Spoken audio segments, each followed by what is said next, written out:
Welcome back to my channel. This will be another video from my disc golf series where I'll be showing some lesser known courses around the world, or lesser covered courses. Here I'll be playing Lake Fenwick, also known as Fenny by some of the locals, with a friend of mine. Going on into hole 1, we have a 215-foot hole, playing relatively straight, and I'll be throwing my EMAC Truth here, just ending up short left of the basket. We have our first look at our guest, but before that, a quick introduction. Hi, I'm Breann pdga number 115051, sponsored by Fear No Basket, Big Cartel, as well as Four Horsemen Brewery. This is my lovely bag.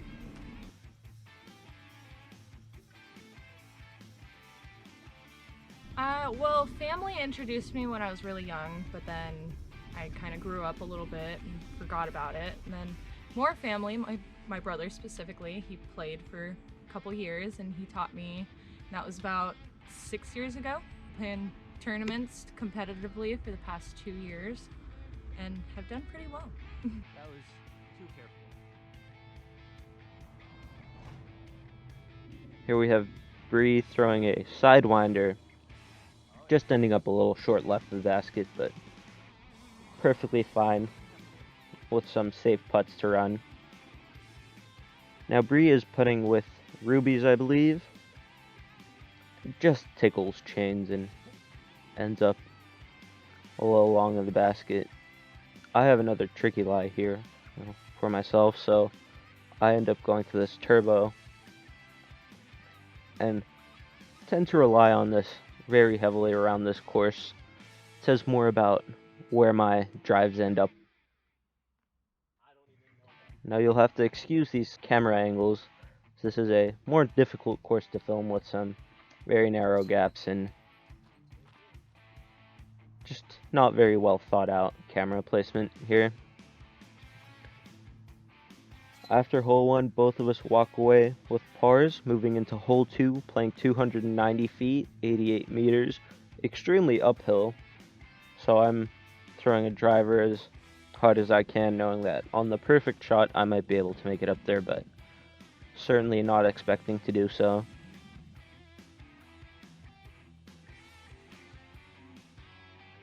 Here we have Bree trying to do the same with her sidewinder again, but just ends up left of the fairway, leaving herself with a tricky upshot to the basket. Here we're playing to the long position, which is tucked away behind some bushes and this log that you'll see in the middle of the screen. And it's really safe to run the upshots here, as we see Bree just do there and just flashing in front of the chains. Seeing that, I also want to give this my best run possible with my pier. Just coming up a little short of the basket. Both of us have these easy tap-ins. I myself take my par, continue on my even par round as Bree taps in her bogey, putting her at 1 over. Hole 3 is a hyzer shot, very treacherous hole with this big slope sloping right down towards this OB. And here we see Bree just catch that corner of the hole and end up in this really tricky spot, being forced to throw this really awkward angle. Just catches the last corner tree. Here we'll get to see our first glimpse at this treacherous hill, and right away showing how this disc just gets punished and rolls away. Now this is a good moment to point out that wooden log on the downside of that slope is actually an OB line, and my drive had rolled over that. So I'm left with this 45 footer from the drop zone here, slightly uphill and just getting it under the basket. Move into hole 4, very short uphill hole. and you see that center tree. You just want to go right of that. The basket's right behind it, as is shown here by this perfect sidewinder shot. So I end up short left, end up hitting these bushes on the left side and having to get real creative to get through. Not really a run, but I'm close and don't have to worry about a comebacker. Here we see Bree putting for her birdie actually, and jamming the putt as I tap in my par from about 10 feet away. Hole 5, 400 feet, 121 meters, slightly downhill, double Mando hole. You have to pick whether you go left or right of that center tree that we see Bree just kick, and actually ending up missing the double Mando, forcing her to go to the drop zone. Seeing that, I want to err on the safe side and play to the right side of the center tree, throwing my leopard 3, trying a little hyzer flip, but just straightens out a little too much on me. Here we have Bree throwing a beast, I believe, from the drop zone. It's about halfway down the fairway, right at the basket, giving her a soft little run, knowing that she's solid on the green and can make the comebacker. I don't have much options from here other than laying it up right next to that basket, just trying to get as close to that log as possible, just making life as simple as possible by not leaving any long comebackers. As we see that, Bree takes her Mando miss with a 4 with a Mando miss, and I take my par. Hole 6, 290 feet with a Mando right, playing slightly left, and I'm throwing my fortress here on a sidearm, just trying to have it fight out right at the end, and end up pin high left.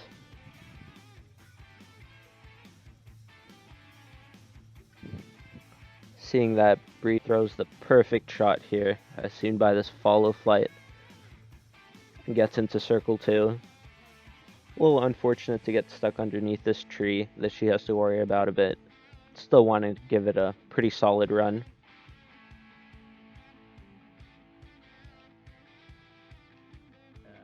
As we see, this is where my drive ended up, and I actually end up going a turbo, trying to just curve it around that tree, but didn't get lucky this time, and both of us have these 5 to 10 footers, which I nearly miss here as the basket tries to spit mine out, and I recover from this mini heart attack here. Hole 7, 301 foot hole, a very soft hyzer with a couple options, but one big gap here. I'm throwing an Explorer, but just turn it over a little bit too much and kick back into the fairway. Here we see Bree throwing her beast, but just ends up a little early and hits the hill. And here we see her actually listening for the bushes rustling as we heard her disc roll all the way down across the fairway, and leaving her with this turnover up towards the basket. So here I am, about 2/3 of the way down the fairway, with a little tricky stance, really touchy shot, and end up pulling it right, missing my line. Very unfortunate and unforced error here, leaving myself with about a 50 to 60 footer for my par, and really wanting to run this, but couldn't really get the pop on the disc that I would have liked. And here we have Bree just inside the circle, tackling chains on the right side, unable to get her par here. And she actually has a longer comebacker, being about 25 feet, but unfazed with her bag on. And center pole. Hole 8 playing 410 feet. No real elevation to worry about, but well outside my distance range. I'm laying up here with my tursas. And Bree really liked my line here, so she tries to copy that with her sidewinder. Does pretty well, just ends up fading slightly more than what my disc did and ends up on this left side of the fairway, leaving her with this really cool turnover line through these trees.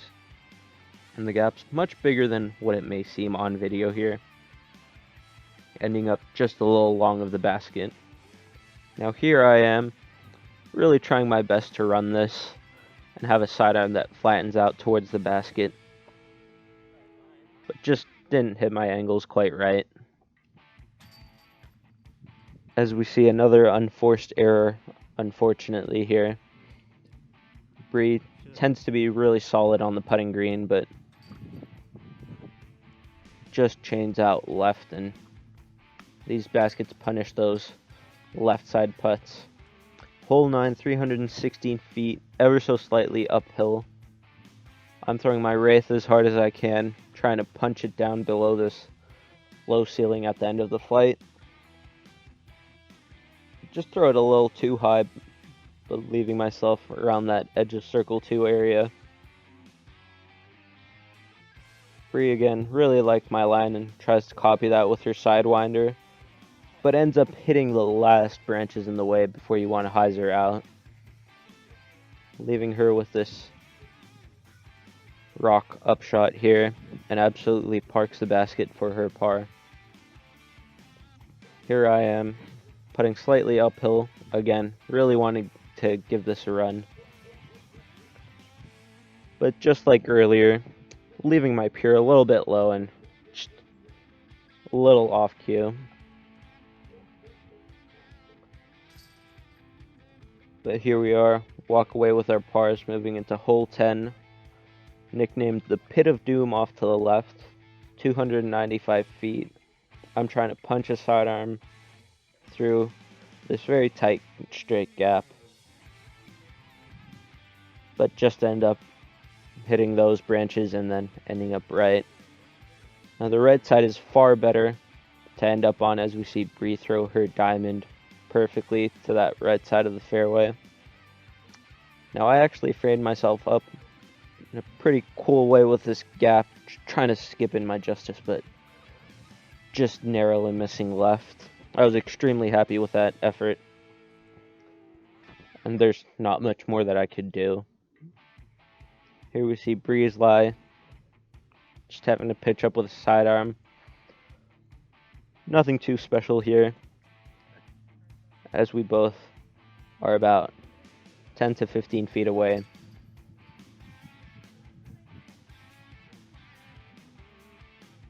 Here I am, just tapping in with my justice.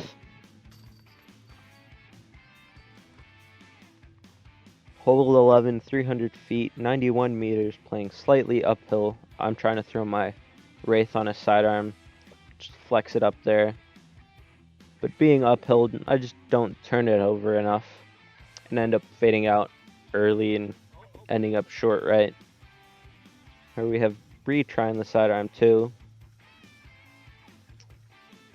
And just ends up holding that angle a little too long and ends up on the left side of the fairway, again in this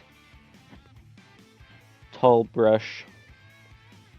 Throws the perfect shot with her diamond and actually ends up hitting the lock on the basket. So I'm kind of bored of these easy pars and want to try run this and just nicking chains left side of the basket. It was super close to going in, but just doesn't fade early enough. So here I am with this 10-footer, center pole, maybe a little high, but these Fenny baskets just punish some of those bad putts, as we see there, as I take my dejected bogey. Hole 12, 210 feet, 64 meters, slight hyzer. And this, ladies and gentlemen, is the perfect line. Parking the basket, ending up about 8 feet short left. Seeing that, I just want to copy that to the best of my abilities, but I end up throwing my shield a little too high and in a very tricky spot off the left side of the fairway. Now I have to pitch up through this single gap that I have, knowing very well I'm going to fade up down the slope and be left with an uphill putt. Here we get a look at Bree's lie. You can't draw that hole up much better.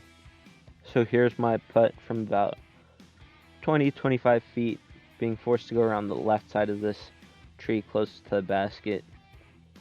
Being uphill, just missed low or excuse me, bogey.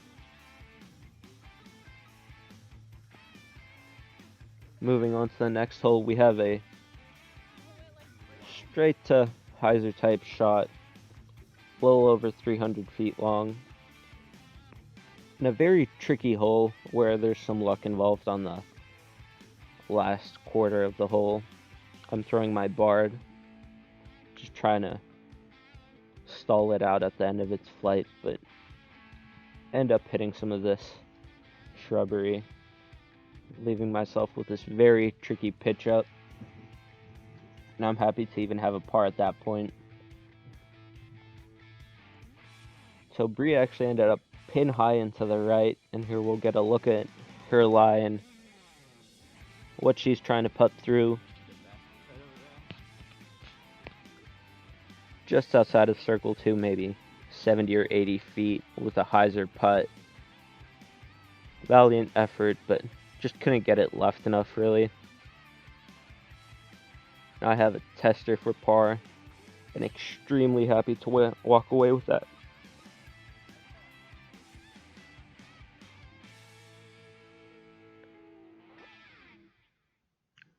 As Bree has this easy tap in. A little roll away from the backside of the hill on her second shot, but that doesn't matter. Hole 14 plays a flex shot, and we actually end up missing our tee shot because of a camera malfunction, so here we see Bree's lie as she pitches up her second shot into circle 2, and this is where my drive landed. Just trying to give a little step putt, hug that tree, and give it a chance of going in. So I'm up there for my par, as Bree's putting for par from there, but unfortunately unable to make it. If she taps in her bogey, and I walk away with my par. Hole 15, 260 feet, 88 meters, double Mando. Pretty tight gap, as Bree peers that with her Sidewinder. She was extremely happy with that result. Seeing that, I'm just trying to copy her line with my Leopard 3. Throw it a little higher than hers, but pretty lucky to not nick anything on the way. And both of us end up on the bottom side of this hill as she cans her uphill putt. Picture perfect. One birdie on the scorecard, and then for the star frame. Now this is only about 20-25 feet, but effectively playing like it's 30, and I have to give this my all on a straddle putt. And I was extremely happy to make that. Hole 16, 320 feet, 98 meters. Plays like another flex shot. And here we have Bree throwing her diamond. Just trying to throw a big turnover that flattens out a bit at the end. Playing to the right side of the basket and avoiding that OB road. Seeing that, I decide to go with my sorcerer. Just copy her line, maybe fade out a little bit more at the end.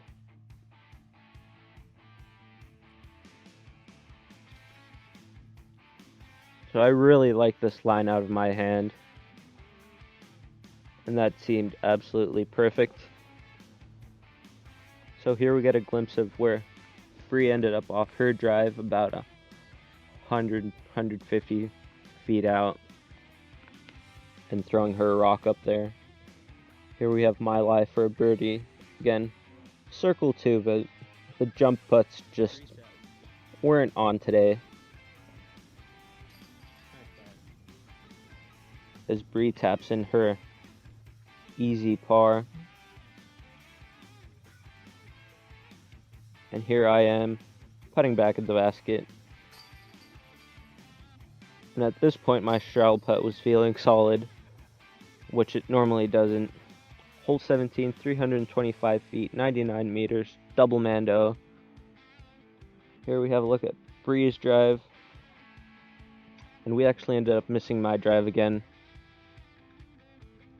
But we'll get to see where that ended up shortly. So the basket is on the other side of this fallen log, right in the direction that Bree ended up throwing in, but just unfortunately hitting that guardian bush and kicking a little out. Here I am, pin high right, actually on the path towards the next tee pad, and unable to capitalize on another circle 2 putt. Here we have Bree just outside the circle, canning her putt for par. And here's my comebacker back at the basket. Certainly a tester, and again, couldn't ask for a better putt there. Hole 18, 225 feet, the signature hole here at Fenny, playing onto that elevated basket that anybody who's heard of the course would know about. Now here we're actually throwing back at the parking lot, and you just want to hyzer up before that towards the basket. Now obviously you want to get as close as possible with that elevated basket and that drop off behind it too. So Bree ended up hugging her line a little inside, but has an easy pitch up and leaves herself with about a 10-footer for par. Here I am with about a 40-footer and maybe a 12-meter putt for birdie, and I'm running this all day and extremely happy to be making that. That was the perfect way to end the round. We see Bree here tapping in her 10-foot putt, taking her time, doesn't want to take that for granted. As we get some final words from Bree here.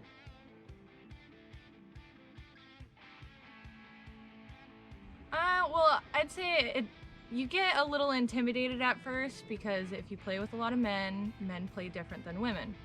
I'd say just keep at it. Practice your form if you can, a couple times a week, if not more. It's mostly about having fun, like chasing a birdie, chasing an ace, but it's mostly about disc selection and kind of feeling what works for you. Here we have a final look at the scorecard from the day. Here we really showed what Lake Fenwick is all about. It's that battle between the bogeys and the birdies. And thank you very much for watching the video. Don't forget to leave a like and subscribe.